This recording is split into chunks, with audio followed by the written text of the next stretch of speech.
Well, the research shows us that executive functions impact academic development, as well as social emotional functioning and behavior. They also impact mental health in the long run, and all our general daily living skills and coping. It impacts them even more so than IQ, and even more so than literacy. So the first executive function that we're going to talk about is sustaining attention. So sustaining attention is our ability to stick to a task, persevere, even when we're bored, even when there are distractions, even when we're frustrated, right? So one of the things we're going to see, first of all, in our kids with difficulty sustaining attention, they're likely to be distractible, and as well, overall, they're going to show poor task persistence. If we take a look at their writing, one of the things that we might see emerge in their writing is poor topic maintenance. So we see these children who start to write about one topic, and that leads to another idea and another idea and another idea. And by the time they get halfway through their paper, they're actually talking about something completely different than they started out to write about. So we see these executive functions playing out in their written work. We might also see them play out in their reading. So kids who have difficulty sustaining attention are going to have difficulty tracking while they're reading, or also maintaining focuses for longer text. So they might be able to manage the short story, but have difficulty with the social studies text or the science text, where there's longer volumes that they need to stay focused to get all the ideas out. And in math, we might see impulsivity in their answers, so they answer quickly without thinking through or calculating through, so we get this impulse answer. Working memory, holding things in mind to get a task done. So some of our students have difficulty with working memory. So what might that look like in their writing? Well, we do know that writing is a task that intensely engages executive functions because it involves multiple cognitive demands working simultaneously. So we need to, be able to keep in mind our ideas while we write down. We've got to be able to retrieve spellings. We need to be able to formulate language. We need to, engage our motor skills, so on and so forth. So kids with difficulties with working memory will likely have difficulty with a written output, period, because they have difficulty juggling all those components simultaneously, particularly in composition. So they might do well on the spelling test, but can't spell when they're writing a longer text, for instance. In terms of reading, children with working memory are going to have difficulty integrating old and new information to comprehend the task. So they might know something, they might read something, but have difficulty making sense of what they're reading because they can't hold the two pieces of information in mind. Forgetting what was read previously might also be a problem. So as I move through the passage, I forget the beginning of the passage. And in math, we have students forgetting algorithms when they are in the midst of doing a job. So they knew the algorithm, but then they get caught up in the aspects of the job and forget the algorithm because they can't hold the two pieces together. Planning includes our abilities to set goals for the future, so this really gets at that metacognitive stuff. Set goals and to also decide on the steps that we're going to need to successfully obtain those goals.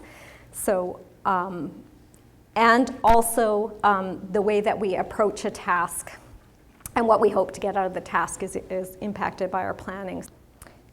Also very closely related to planning is organization. And we often think of organization as our ability to keep track of our materials and set things out in an orderly fashion. But organization also involves our ability to organize ideas, prioritize important information. So what's important? I'm reading my social studies text. What's important information for me to pull out? What's unimportant information? So prioritizing even cognitively comes into this area of organization. For students who might have difficulty with planning and organization in their writing, we might see incorrect spacing. So you see that child who's writing along the line, and they're getting towards the end of the line and they have a big word to write, and they can't sort of plan and organize enough to know that I'm going to run out of space here. It's a big word, I need to go to the next line, that sort of thing. As well, in terms of their ideas, we often see poor cohesion, poor transition from one idea to the next. So their writing may be spelled correctly, may have coherent sentences, but you can't actually make sense because the ideas are not well connected. And as well, for children who have difficulty with planning, the outcome of that, or one of the indicators, might be frequent erasing. Start to say something, oh, no, that's not what I want to say, erase, redo, because they don't have that sort of planned idea ahead of time. In terms of reading, students who have difficulty with planning and organization have difficulty prioritizing what information is important, and also they may read without a purpose in mind. So one of those really crucial comprehension strategies, particularly when we're grappling with a difficult text, we need to sort of say, oh, what do I need to learn from this?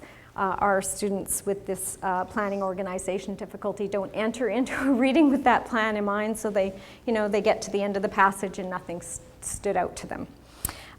They might also have difficulties resequencing events, so if they've read something, the storage of that information might be a little disorganized, and so their comprehension can be impacted by that. And as well, in math, we also see that difficulty with applying and following mathematical algorithms. So which problem approach do I need to use to solve this problem? What is it I should do? Again, that planning and organization interferes there as well. Another executive function is shifting or flexibility, so our ability to change from place to place, to change from task to task, and really essentially our ability to shift from one cognitive set to another cognitive set. So it also involves our ability to be flexible when an obstacle occurs, so when we can't do what we set out to do in the first place, and also our ability to shift our attention between multiple aspects of a single task. So when we're switching from reading to writing. So for our kids with shifting and flexibility problems in general, they're going to have transition difficulties. I think that's sort of always the obvious one. In terms of their writing, one of the particular areas of difficulty for the individual who can't shift very well is poor copying or poor writing from dictation. So dictation involves switching from auditory to writing, copying from reading to writing, and so our kids who have shifting difficulties are going to have difficulties with that aspect. In terms of reading, processing and disregarding the information that's not important to attend to, because all of the information is presented in black and white print, the same. So not only do you need to prioritize, but you also need to say, oh yeah, never mind that. So it's that putting that away. I've read it. I don't need to think about that right now. And also, some of our students have very inflexible interpretation of ambiguous language. So they get an idea in their head and they have a hard time switching to a different idea. In math, we see difficulty accessing multiple domains simultaneously. So maybe moving from addition to subtraction, so you know that child who starts off doing adding question, and then there's a subtraction question and they just continue adding. Or when you get into things like hand calculations for double digit by double digit, or long division where we need to do adding, subtracting, multiplying all together to solve one problem, that may cause difficulty for our students who have difficulty shifting and being flexible. We might also see difficulty attending to the details of a question because they get stuck on this, sort of perseverate on this one aspect of a problem. Inhibition is another executive function that we often see talked about. So when we're talking about inhibition, it's kind of like our stop button, if you will. So when we see a stimulus, being able to stop our response to that stimulus, so control impulsive behaviors, but it also involves our ability to stop an ongoing response, as you already said this morning, and also to stop when what we're doing is not working. For our kids who have difficulty with inhibition, we're going to see, in general, perseveration. So they might perseverate on a conversational topic, they might perseverate on a motor task, they might not be able to stop themselves once they get started. In terms of writing, one of the interesting things that we sometimes see in the writing of children with inhibition difficulties is spelling additions. So, 3 T's instead of 2 in the middle of the word little. They just start writing a letter and they just have a hard time stopping themselves. So spelling addition. Again, in terms of topic, we see perseveration on a topic. I know in the population I work with, that's certainly a common feature of children's writing. With math, we get impulsive answers. So you might have noticed that I said impulsive answers for one of the earlier executive functions, and herein lies our difficulty of defining which executive function is doing what. Another executive function talked about in the literature is initiation. So this is like inhibition's our stop button, but initiation is our go button. It gives us our ability to begin motorically, to start, but also impacts our ability to generate ideas, generate responses, and to use problem-solving strategies in a problem situation. So for our kids who have difficulty with this kind of initiation, we might see, in general, don't get started very well, get a task, have a hard time getting started. Some of our kids can get, once they get started, can keep going, but they have difficulty starting. They might also, in their writing, we might see very poor idea generation. So a really difficult time with thinking of something to write about.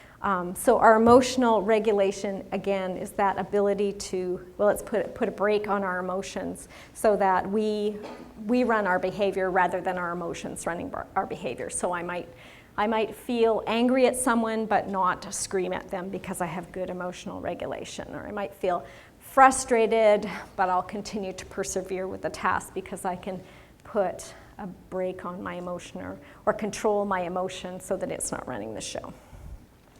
So for our children who are having difficulty with emotional regulation, there are some obvious social emotional outcomes of that, but in terms of academic functioning, again, maintaining and gaining control when in the face of frustration is going to be challenging for these individuals. Across the board, so it doesn't matter what particular academic area. Another executive function described in the literature is that of self-monitoring. So self-monitoring is our ability to evaluate our own performance in the moment and in reflection. Being able to check the quality of their work that they produced as well is another use of self-monitoring, as well as just being aware of how am I being in this moment? What's my impact on other people? How are other people seeing me right now? That's all part of our what's often referred to as self-monitoring. So how many of you used self-monitoring when you were learning your new skill? For our children who have difficulty with self-monitoring, one of the things that might occur is that they're going to be very poor evaluators of their own work. So that child that hands in a sloppy or error-ridden piece of work and says to the teacher,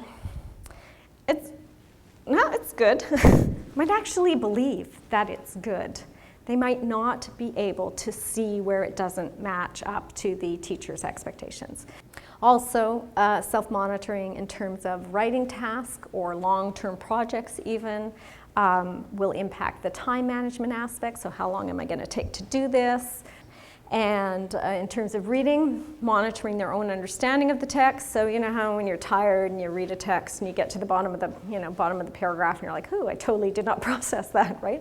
Our kids who have difficulty self-monitoring would get to the bottom of the text and not realize that they hadn't processed it and close the book and say they're done. And in math, and probably other areas as well, we tend to see what we think of as careless mistakes. You made a careless mistake. You know very well that 6 + 2 is 8. How come you put 9 here? That sort of thing.